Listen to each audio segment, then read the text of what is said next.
Good morning friends. I hope आप सब अच्छे होंगे। आपका स्वागत है आपके अपने YouTube channel current affairs for exam में। चलिए आज दिनांक 17/9/2024 की प्रश्नावली शुरू करते हैं।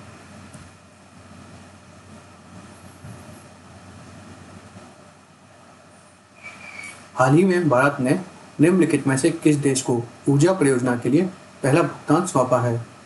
श्रीलंका, नेपाल, भूटान, मालदीव। इसका सही जवाब है श्रीलंका।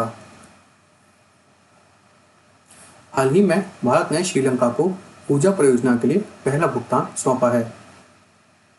डेल्फेट नैनातुरु अलनाई तीवु द्वीपों में हाइब्रिड नवकरणीय ऊर्जा प्रणाली स्थापित करने की योजना भारतीय अनुदान सहायता के तहत कार्यान्वित की जा रही है। चलिए अगले प्रश्न पर आते हैं।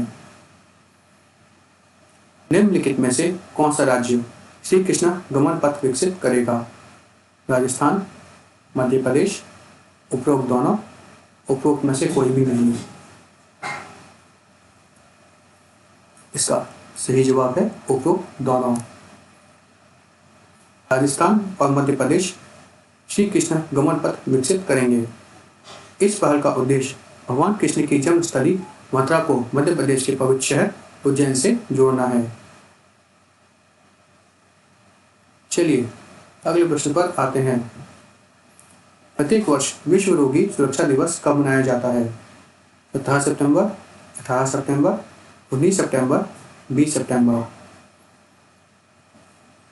इसका सही जवाब है 17 सितंबर। विश्व रोगी सुरक्षा दिवस हर साल 17 सितंबर को मनाया जाता है।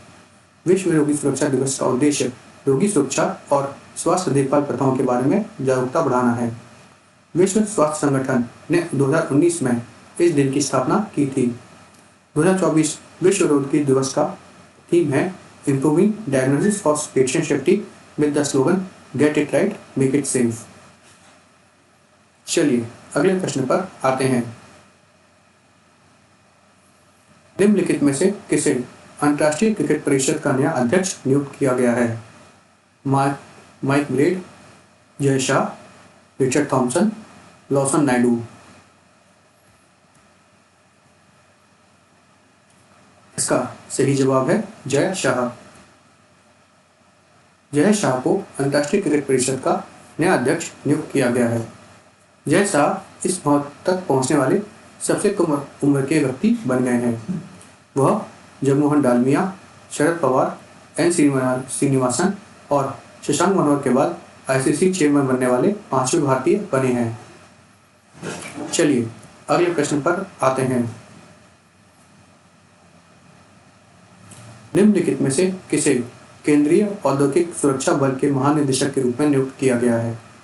वी श्रीनिवासन, नलिन प्रभात, अनीश दयाल सिंह, राजेंद्र सिंह भट्टी।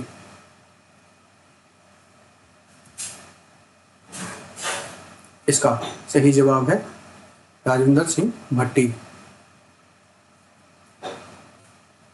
राजेंद्र सिंह भट्टी को केंद्रीय औद्योगिक सुरक्षा बल अर्थात central industrial security force CISF का महानिदेशक नियुक्त किया गया है। CISF की स्थापना 1969 में संवेदनशील सार्वजनिक क्षेत्र के उपक्रमों को सुरक्षा प्रदान करने के लिए की गई थी।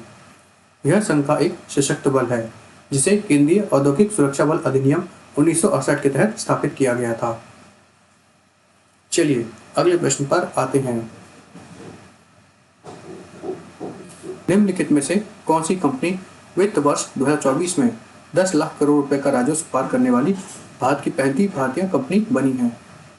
Tata consulting services, HDFC, Bharti Airtel, Reliance industries. इसका सही जवाब है रिलायंस इंडस्ट्रीज। वित्त वर्ष 2024 में 10 लाख करोड़ रुपए का राजस्व पार करने वाली रिलायंस इंडस्ट्रीज भारत की पहली कंपनी बनी है। चलिए अगले प्रश्न पर आते हैं। निम्नलिखित में से किसने हाल ही में वायुसेना के उप प्रमुख का पदभार संभाला है? आशुतोष दीक्षित, तेजिंदर सिंह, विवेक राम चौधरी, अमरप्रीत सिंह।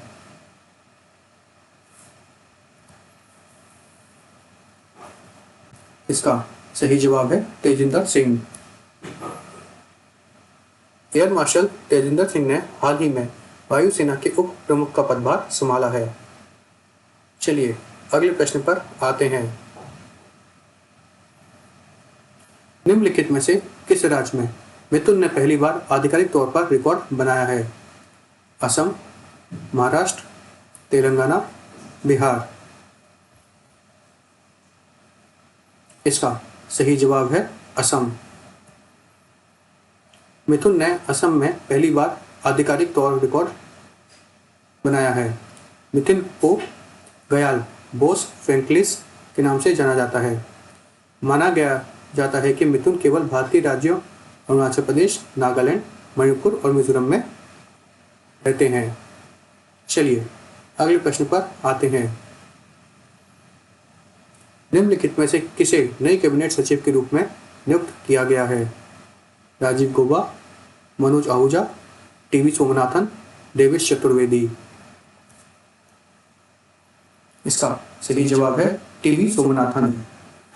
टीवी सोमनाथन को नए कैबिनेट सचिव के रूप में नियुक्त किया गया है। चलिए अगले प्रश्न पर आते हैं। प्रत्येक वर्ष अंतर्राष्ट्रीय लोकतंत्र दिवस कब मनाया जाता है? 15 सितंबर, 16 सितंबर, 17 सितंबर, 18 सितंबर। इसका सही जवाब है 15 सितंबर।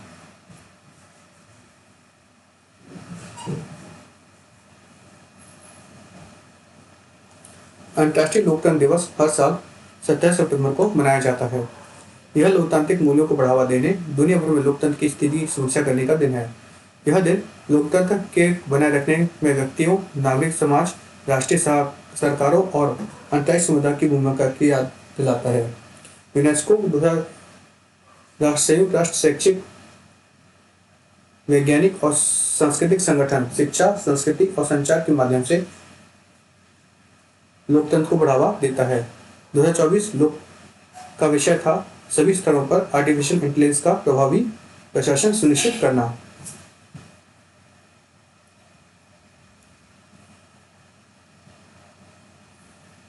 फ्रेंड्स, आज का सेशन यही समाप्त होता है। आपको हमारा सेशन कैसा लगा कमेंट करके बताइएगा तथा लाइक एवं सब्सक्राइब अवश्य कीजिएगा। धन्यवाद।